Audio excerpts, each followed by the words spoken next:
When I was younger, I was more just trying to be, so-called normal and just fit in with everyone else, and not rock the boat and just, just try and be like everyone else. Someday, oh, deep in my heart, I do believe we shall overcome someday.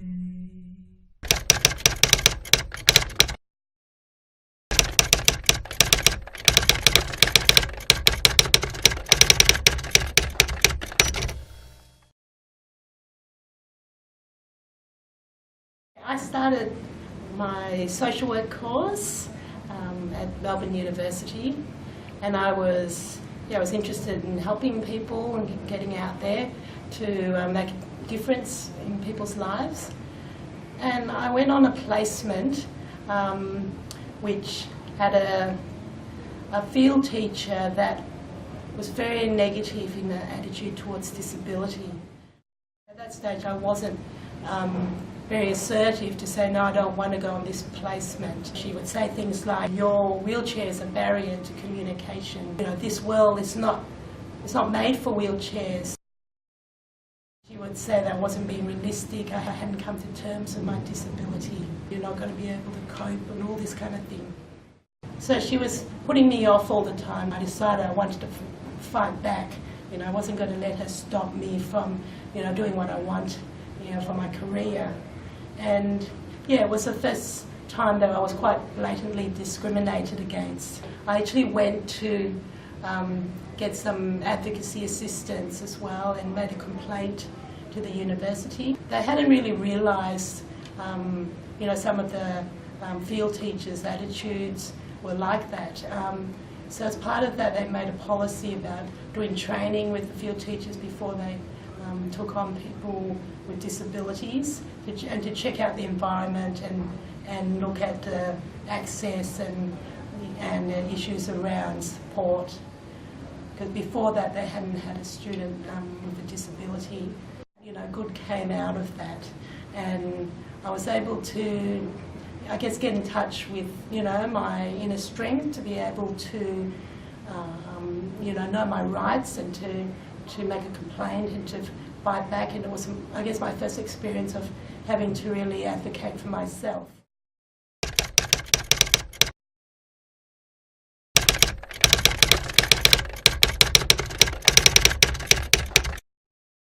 In 1993, my manager nominated me for a professional exchange program to America. Americans with disabilities had pretty much fought for their changes. They had a real sense of disability pride in themselves and pride in their achievements.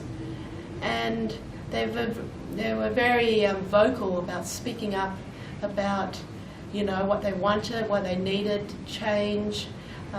They didn't let people get away with discriminating them, and I found that very empowering being with them and other people on the program, learning from each other. They had achieved a lot of changes by like demonstrations, big campaigns that joined together with human rights movements, other human rights causes that supported them, and it was that sense of solidarity and uniting on a cause. So the American trip was a very consciousness-raising, empowering experience for me, and I think got me going in my sort of advocacy role within my work and my personal life. That inspired me to, want to get something done in Melbourne. That was also when our new legislation had just come in.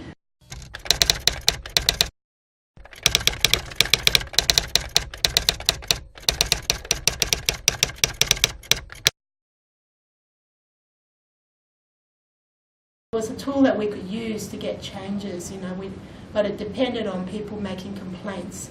If we don't complain, nothing will change. Use it and implement it and make changes in our society.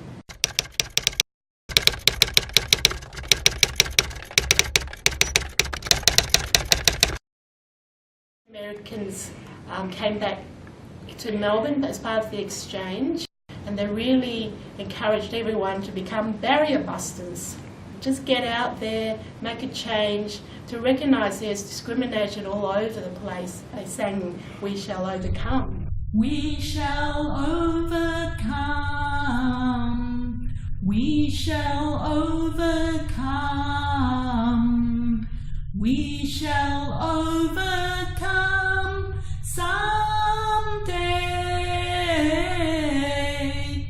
Oh, deep in my heart, I do believe we shall overcome someday.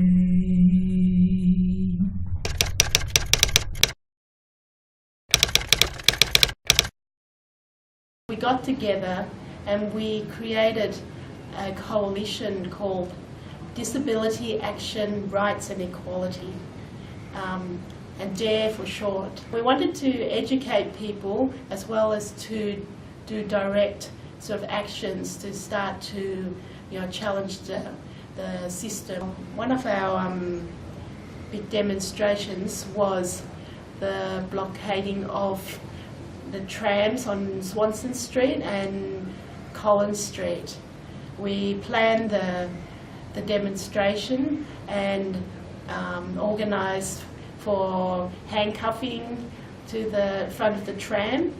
So at a certain time, we all came out and blocked the trams and handcuffed themselves to the tram. And our chant was "Access for all, access for all." That demonstration and blockade of the trams was very successful. The police and people were sort of caught off guard, quite surprised, so they didn't know what to do. And at that time they thought, oh, we can't touch people with disabilities. So they pretty much let us be there all day, and they had to send in all these buses to pick people up. So DARE did quite a few different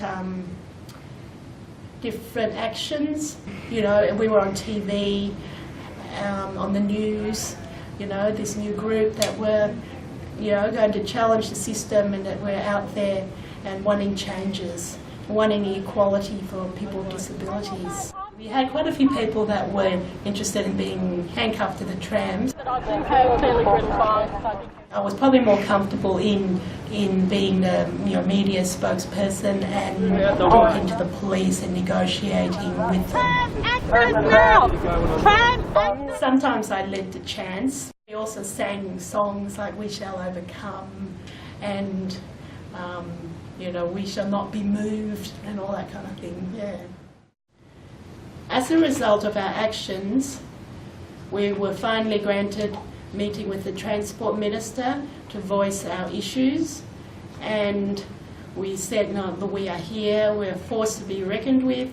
Being involved in the demonstration was quite challenging for me because I hadn't really been actively involved with one before, but because I really believed in the cause, I wanted to really be involved and be out there. I'm not naturally a very loud and full-on, with like getting involved with demonstrations. I probably, have a more gentle approach. So I was, having to push my boundaries as well, because there is a time when you have to go out there and, chant and fight and stuff like that. Yeah. I felt quite exhilarated by it all, but quite challenged as well, because it wasn't, part of the way that I usually related with people. But I think, an empowering feeling of, we can get out there and change the world, change things,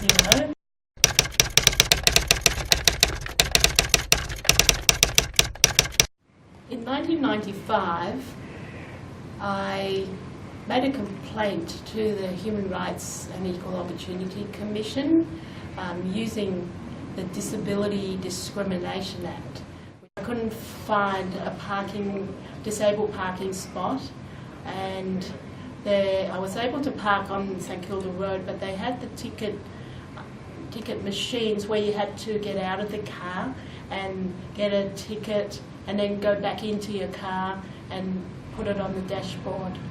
For me, that's very difficult because, you know, I'm in a wheelchair. At that stage, I was driving a van, and for me, you know, would take quite a long time, and then I have to try and get someone on the street to get the ticket for me. So I decided that time, I'm not going to do this. I just left my car without displaying a ticket. And as expected, when I got back, I got a parking infringement notice, and I thought, look, you know, I couldn't even get a ticket if I wanted to, so I'm going to make a complaint.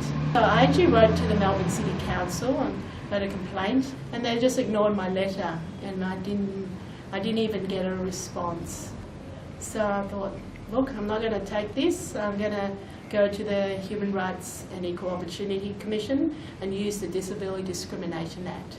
When they contacted the Melbourne City Council, they said, oh, we're so sorry, they went to the wrong person, you know, we would have waived the penalty, and, you know, that's fine, she doesn't have to pay, and we'll even give her a parking permit. And they were trying to buy me off, you know, like offering me sort of individual sort of incentives so I wouldn't take the complaint further. I wanted to make it so that, you know, everyone with disability could be able to park in those areas where they have these inaccessible ticket machines. And then they sent their lawyers in, and they were pretty rigid about not wanting to change anything. I kept on saying, you know, you either change the system, or I'll take this further to the formal hearing. After 2 or 3 years, it finally finalised. They would exempt people with disabilities that had a disabled parking permit. You didn't have to display a ticket on your dashboard. It took quite a while to change things, but it was worth it to be able to persist and to get changes for everyone, to make parking easier for, you know, all people with disabilities.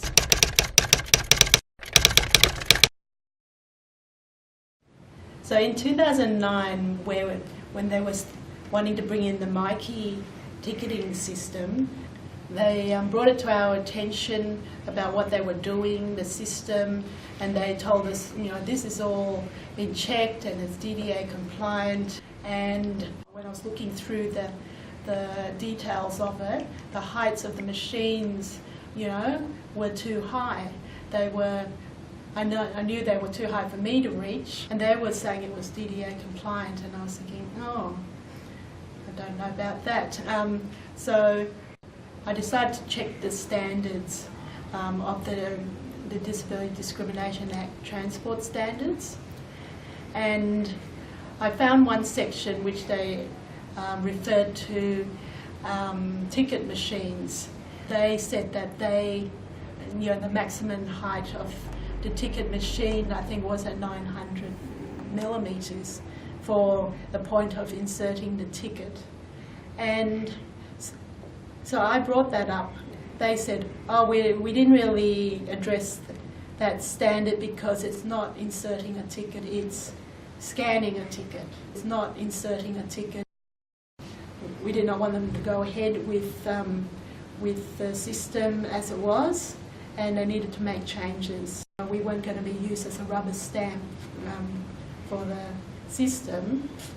So in the end, the Department of Transport finally agreed to exempt people with disabilities who couldn't use the machines, and they introduced the travel access pass, which then people with disabilities could apply for. So from that change that has led to bigger changes. To make changes, we have to work with the systems and to break down the barriers and push for, fairer legislations and, recognition of rights. Oh, deep in my heart, I do believe we'll walk hand in hand someday. I think often people put up with things, they're so used to having to go around things or,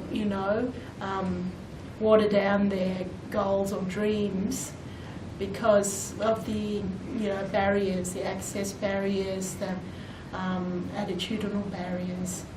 I've, come from my individual journey of getting in touch more with my disability and rights and, being able to become more aware of who I am and having pride in myself and not, just trying to hide the disability.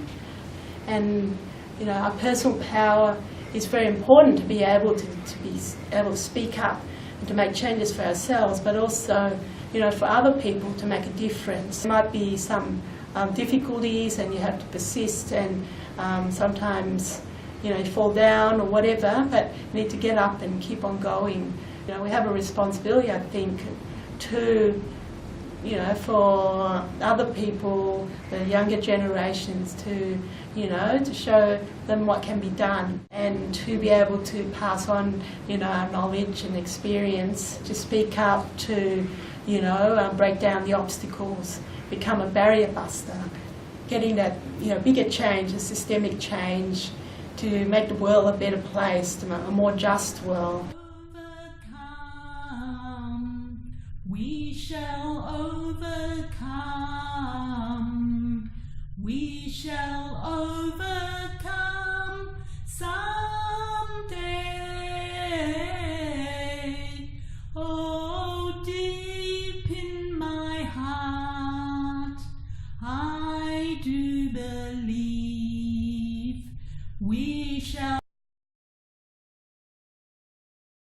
someday.